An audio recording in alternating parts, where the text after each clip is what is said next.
20년이 지나고 난 지금 과연 나는 아이에게 좋은 아빠가 되고 있는가? 내가 직접 딸에게 물어보지는 않았습니다. 근데 만약에 내가 물어본다면 그렇다고 할 것 같습니다. 제가 늘 좋은 아빠가 되고 싶어 했던 것은 저희 아버지가 늘 저에게 컴플렉스였습니다.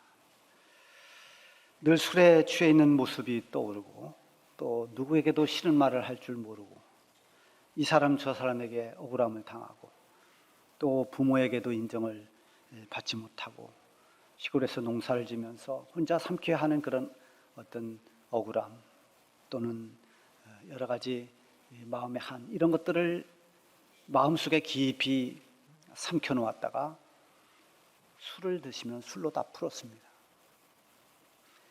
어릴 적에 그런 아버지의 모습이 매우 속상했고 또 밉기도 했습니다. 그래서 아버지와 별로 대화를 하질 않았습니다. 아버지가 나에게 좀 자랑이 되고 또 의지할 분이 돼야 되는데 아버지 하면 숨기고 싶은 나의 컴플렉스가 돼서 어릴 적에는 아버지에 대한 언급을 잘 하지 않았습니다. 아버지를 부끄럽게 여기고 그것이 나의 열등감이 됐습니다. 그러나 제가 이제 성장하고 하나님의 은혜를 받고 믿음이 생기고 영적으로 분별할 줄 아는 때가 되면서 아버지에 대한 컴플렉스는 완전히 사라졌습니다. 그리고 전에 느끼지 못했던 아버지에 대한 긍휼의 마음이 더 뜨겁게 내 마음속에 생겨났습니다. 그래서 지난날 아버지에 대해서 마음을 열지 못했던 것을 회개하고 그리고 아버지를 새롭게 보는 시각을 가졌습니다. 마음속에 눌려있던 그런 아픔들, 억울함 이런 것들을 술로 풀어내야 하는 그 고통을 제가 이해할 수가 있었습니다. 실제로 아버지 때문에 내 삶이 꼬였거나 내 앞길이 막히거나 그런 적이 없었습니다. 아버지를 보면서 나는 더 마음을 다잡았고 또 아버지 때문에 더 하나님을 의지할 수밖에 없었습니다. 누구에게나 다 감추고 싶은 자기의 어떤 컴플렉스가 있습니다. 그것은 위대한 사람도 마찬가지입니다. 아브라함도 그랬고 또 야곱도 그랬고 심지어 다윗까지도 마치 아킬레스건처럼 자기의 어떤 취약점이 있었습니다. 말하고 싶지 않는 감추고 싶은 자기 약점이 다 있습니다. 그런데 이런 자기의 연약함을, 자기의 약함을, 자기의 컴플렉스를 과연 극복해내느냐 아니면 거기에 매몰돼서 주저앉고 마느냐 하는 그 차이만 있을 뿐입니다. 위대한 믿음의 사람들을 보면 그 삶이 다 평탄하거나 온전했던 것이 아닙니다. 오히려 어찌 보면 남들보다 더 큰 고난을 겪어야 했고 정말 감당하기 힘든 그런 고난의 세월, 괴로운 시간들을 보내기도 했습니다. 여러분 잘 갖고 놓은 꽃밭에서 피어난 같이 어울러 피어난 그런 꽃들도 참 아름답지만 꽃을 도무지 피우기 힘든 아주 척박한 곳에서 피어난 꽃은 더 귀하고 더 아름답게 보입니다. 가끔 보면 바위 틈에서 이렇게 뿌리를 내리고 자란 소나무들을 볼 수가 있어요. 지금 한 장이 떴는데요. 지금 흙이 없습니다. 저 바위 틈새로 생명을 유지하면서 자란 소나무입니다. 제가 집에 돌아갈 때 그 돌계단 보면 거기 돌계단 틈새에 흙이 없는데 거기서 꽃이 한 송이 피어났습니다. 제가 찍은 사진입니다. 정말 꽃을 피울 수 없는, 자랄 수 없는 그런 척박한 곳에서 그런 모든 어려운 환경을 이겨내고 꽃을 피우고 생명이 움터나는 이걸 보면 정말 박수를 쳐줄 만큼 귀해 보입니다. 오늘 본문에 보면은 사도 바울의 고백이 나오고 있습니다. 그를 괴롭게 하고 고통스럽게 하는 가시를 하나님이 주셨다고 했습니다.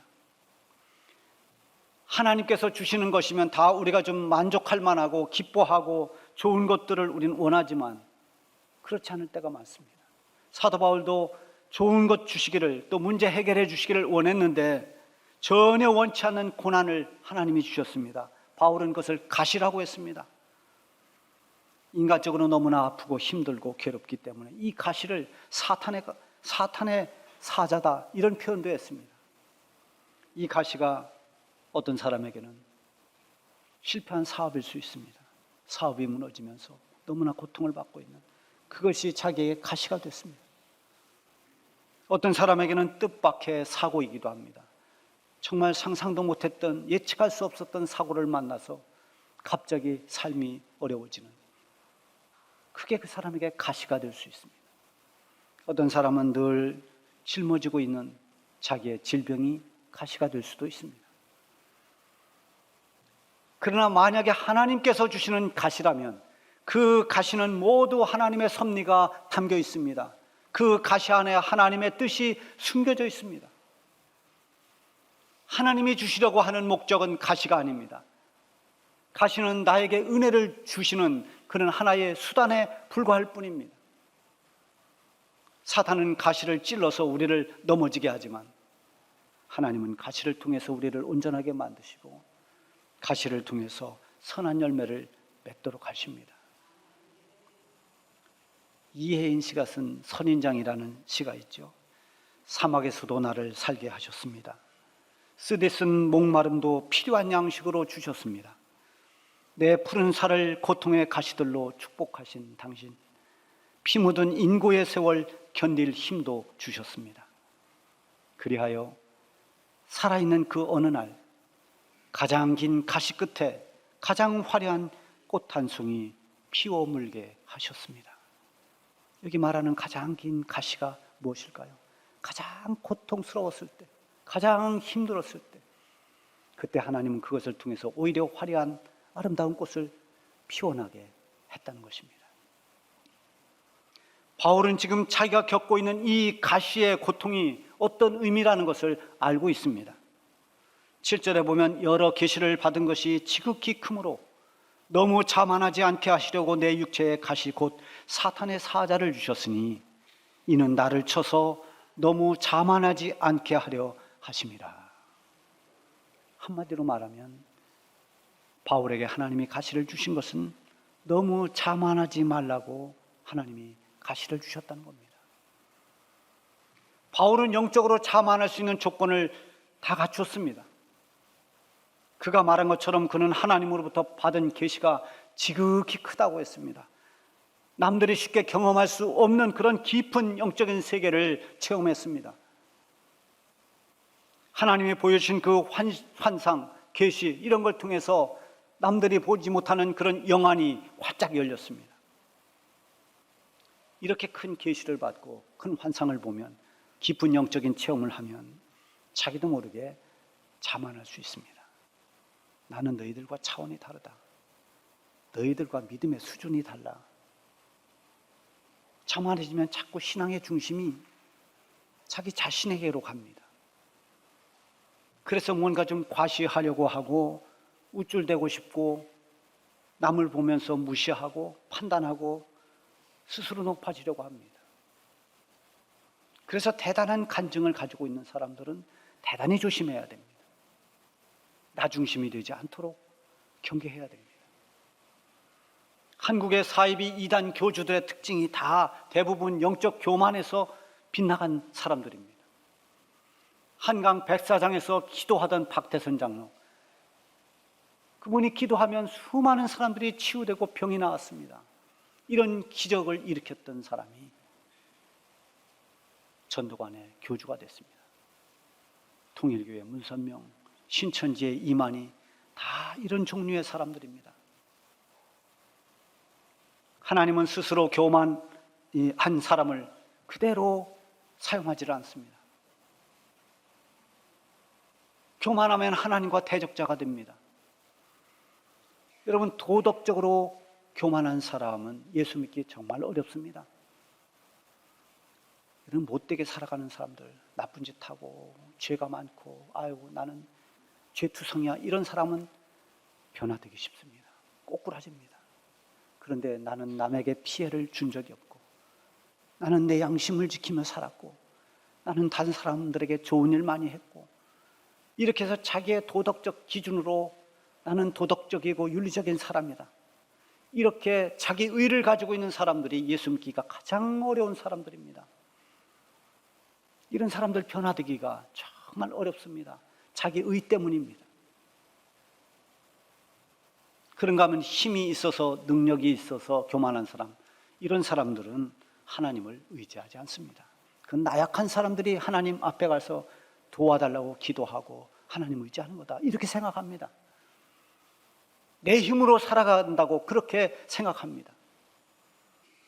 그래서 하나님은 교만을 싫어합니다. 잠언서 16장 5절에 보면 무릇 마음이 교만한 자를 여호와께서 미워하시나니 피차 손을 잡을지라도 벌을 면하지 못하리라. 베드로전서 5장 5절에 보면 하나님은 교만한 자를 물리치시고 겸손한 자에게 은혜를 주시느니라. 누구든지 교만한 태도로는 하나님을 올바르게 섬기지 못합니다. 열등감도, 이 심한 열등의식도 신앙생활하는데 굉장히 방해가 됩니다. 열등감 때문에 하나님의 일을 감당하기가 진짜 어렵습니다. 그런데 교만함으로는 더더욱 하나님 뜻대로 살기가 어렵습니다. 하나님의 일을 감당하지 못합니다. 열심히 한다 하더라도 자기 교만으로 넘어집니다. 그래서 하나님은 하나님의 귀한 일꾼을 쓸 때 먼저 교만을 꺾어 놓으십니다. 그래서 뻣뻣한 목을 부드럽게 만들어 주시고 거칠고 강한 그런 말들을 더 부드럽게 만드십니다. 자아가 너무 센 사람, 내 생각만 옳다고 여기는 그런 사람들, 이런 사람들을 하나님이 잘 다듬고 또 다듬어서 빚어서 하나님 쓰시기에 합당한 그릇으로 만들어 놓으시고 사용하십니다. 바울도 강한 성격에다가 엄청난 영적인 체험을 지금 했습니다. 그야말로 자만할 수 있는 조건을 갖췄습니다.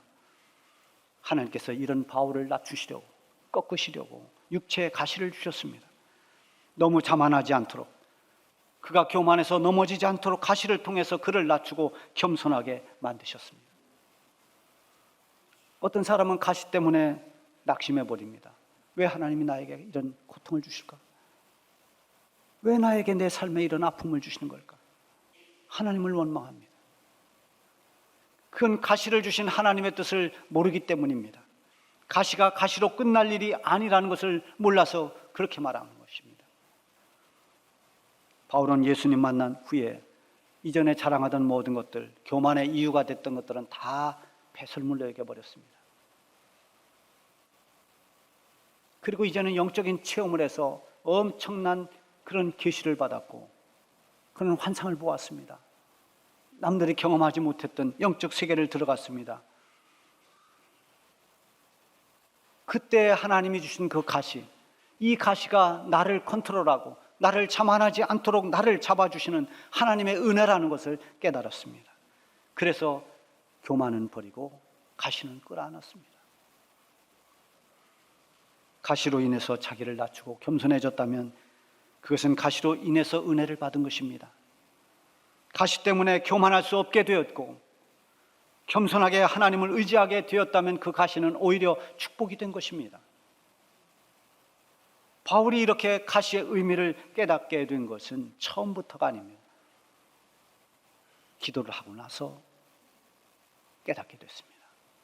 8절에 보면 이것이 내게서 떠나가게 하기 위하여 내가 3번 주께 간구하였더니, 가시는 고통을 줍니다. 우리를 찌르는 것입니다. 그 찔리는 아픔은 정말 괴롭고 힘든 것입니다. 바울도 이 가시의 고통 때문에 이것을 내게서 떠나가게 해달라고, 이것을 제거해달라고 하나님 앞에 간절히 기도했습니다.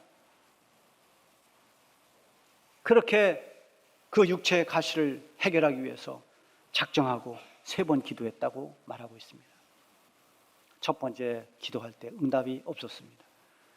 두 번째 하나님 앞에 매달려 기도할 때도 하나님은 침묵하셨습니다. 그런데 3번째 기도할 때 드디어 하나님께서 응답의 말씀을 주셨습니다. 9절에 보면 나에게 이르시기를 내 은혜가 내게 족하도다. 이는 내 능력이 약한 데서 온전하여짐이라. 이것이 하나님이 주신 응답입니다.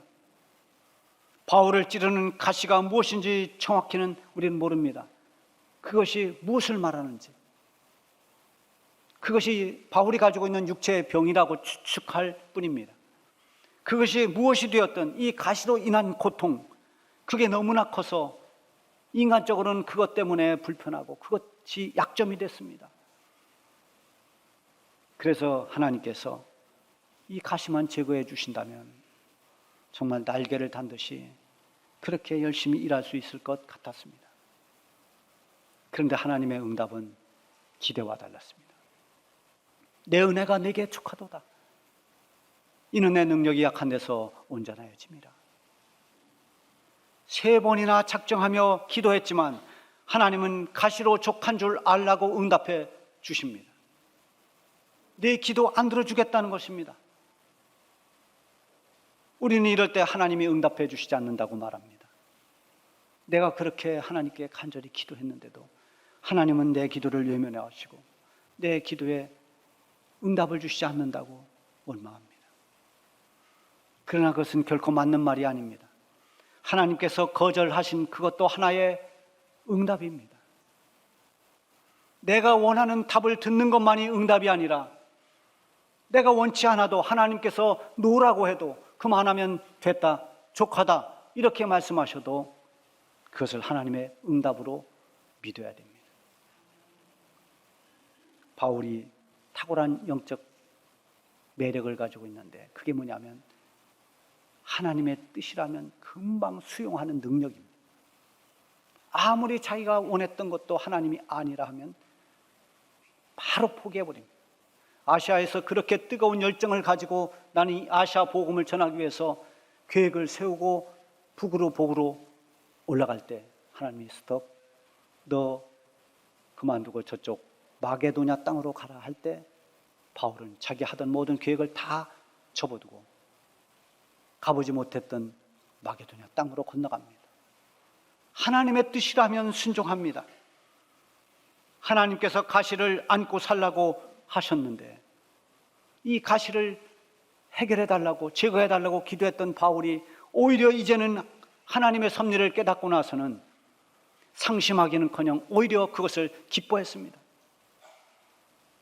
9절 하반절에 보면 그러므로 도리어 크게 기뻐함으로 나의 여러 약한 것들에 대하여 자랑하리니 이는 그리스도의 능력이 내게 머물게 하려 함이라.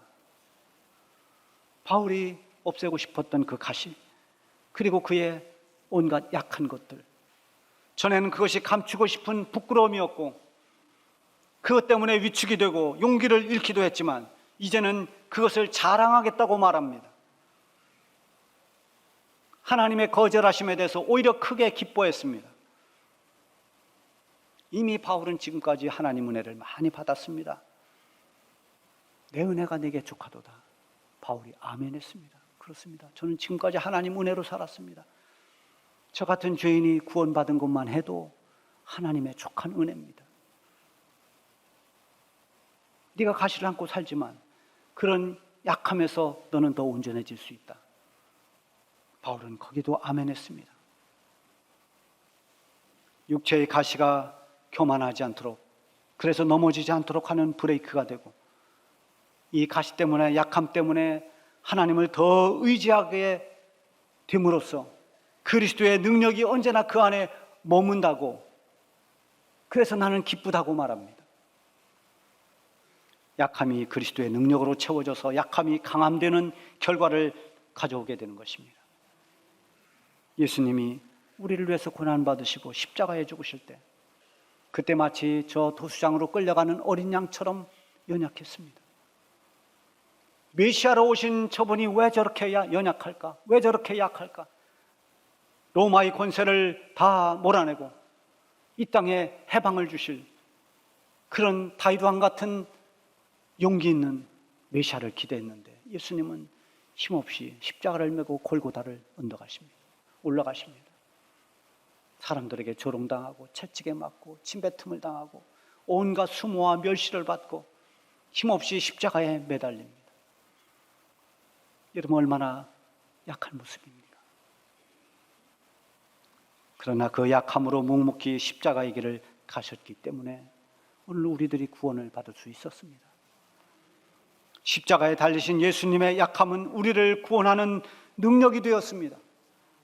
예수님의 약함은 후에 가장 강력한 하나님의 능력이 되었고 승리가 되었습니다. 그리고 하나님의 거룩하신 뜻을 이루는 결과를 가져왔습니다. 이것이 약함을 강함되게 하시는 하나님의 능력입니다.